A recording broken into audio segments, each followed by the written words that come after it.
মাহে রমজান, আমরা মাহে রমজানে কি কি আমল করতে পারি? আসুন, এমন কতগুলো আমল আছে যে আমলগুলো করলে আমাদেরকে জান্নাত তালাশ করবে। আমরা সবাই চাই জান্নাতে যেতে, অথচ আল্লাহ নবী সাল্লাল্লাহু আলাইহি সাল্লাম বলছেন যে 5 শ্রেণীর মানুষ এমন আছে যাদেরকে জান্নাত নিজে তালাশ করবে। সুবহানাল্লাহ। আপনি চিন্তা করে দেখুন, ওই মানুষগুলোর মধ্যে যদি আমার নাম, আপনার নাম থাকে, তাহলে আপনি আমি কতই না ভাগ্যবান।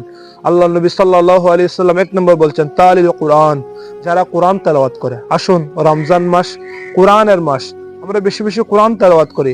এই কোরআন কিয়ামতের ময়দানে যিনি পাঠ করেছেন উনার পক্ষ হয়ে আল্লাহর দরবারে সুপারিশ করবে। 2 নম্বর, হুজুরে করিম সাল্লাল্লাহু আলাইহি সাল্লাম বলছেন হাফিজুল লিসান, যারা জবান হেফাজত করে। আমরা সারাদিন রোজা রাখবো, অনেক কষ্ট করব, কিন্তু আমরা যদি মানুষের গীবত করি, মানুষের সমালোচনা করি, মানুষের পরনিন্দা করি, আমাদের রোজা তো পরিপূর্ণভাবে আদায় হবে না। আসুন, মানুষের কোন একটা দোষ দেখলে আপনি ক্ষমা করে দিবেন, দেখবেন কিয়ামতের ময়দানে আপনার অনেক বড় বড় গুনাহ আল্লাহ ক্ষমা করে দিবে। মানুষকে ক্ষমা করতে শেখা, এটা হচ্ছে মহৎ গুণ। আল্লাহ নবী সাল্লাল্লাহু আলাইহি সাল্লাম কারো দোষ কারোর সামনে বলতেন না, বরঞ্চ ওই মানুষের দুষ্ট বলে নাম না ধরে আমার নবী এটা বলতেন, ফালতু কাজা ওয়া কাজা, ওই মানুষের কি হয়েছে, তারা এমন কেন করে, কারো দোষ কারোর সামনে বলতে আমার নবী লজ্জাবোধ করতেন। তাহলে এই 2টা কাজ, 1 নম্বর কোরআন তেলাওয়াত করা, 2 নম্বর আমাদের জবান আমরা হেফাজত করব, 3 নম্বর মুতঈমুল জিআন, ক্ষুধার্ত মানুষকে খাবার খাওয়ানো, এটা অনেক সওয়াবের কাজ। হুজুর করিম সাল্লাল্লাহু আলাইহি ওয়াসাল্লাম আরো বলছেন, যারা মানুষকে কাপড় দান করে। এই শীতকালে অনেক মানুষ অনাহারে গরিব অসহায় অবস্থায় আছে, শীতের কাপড় পরতে পারে না। অনেক যাদের সম্পদ আছে তাদের উচিত তাদেরকে কাপড় দেওয়ার সহযোগিতা করা।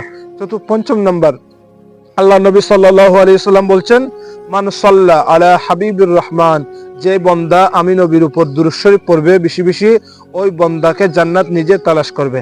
এই ক্ষেত্রে আমরা আরেকটা হাদিসে পেশ করতে পারি। হুজুর করিম সাল্লাল্লাহু আলাইহি সাল্লাম বলছেন ইন্না আওলান নাস বি ইয়াউমাল কিয়ামা আকসারুহুম আলাইয়া সালাতান আও কামা ক্বালা নবী আলাইহিস সালাতু ওয়াস সালাম। নবীজি বলছেন কিয়ামতের ময়দানে ওই ব্যক্তিটা আমি নবীর সবচেয়ে বেশি কাছে থাকবে, যে ব্যক্তি আমি নবীর উপর দুনিয়ার জমিনে বেশি বেশি দুরূদ শরীফ পড়েছে। আপনি চিন্তা করে দেখুন, কিয়ামতের এত কঠিন মুসিবতের মধ্যে কোন বান্দা যদি আল্লাহর নবীর সাথে থাকে, ওই বান্দার জন্য তো কিয়ামত থাকবে না, বরঞ্চ সেটা নিয়ামত হয়ে যাবে। সেজন্য আমাদের প্রত্যেকের উচিত বেশি বেশি দুরূদে পাক তেলাওয়াত করা। আল্লাহ আমাদের প্রত্যেকে কবুল আর মঞ্জুর করুক। আসসালামু আলাইকুম ওয়া রাহমাতুল্লাহ।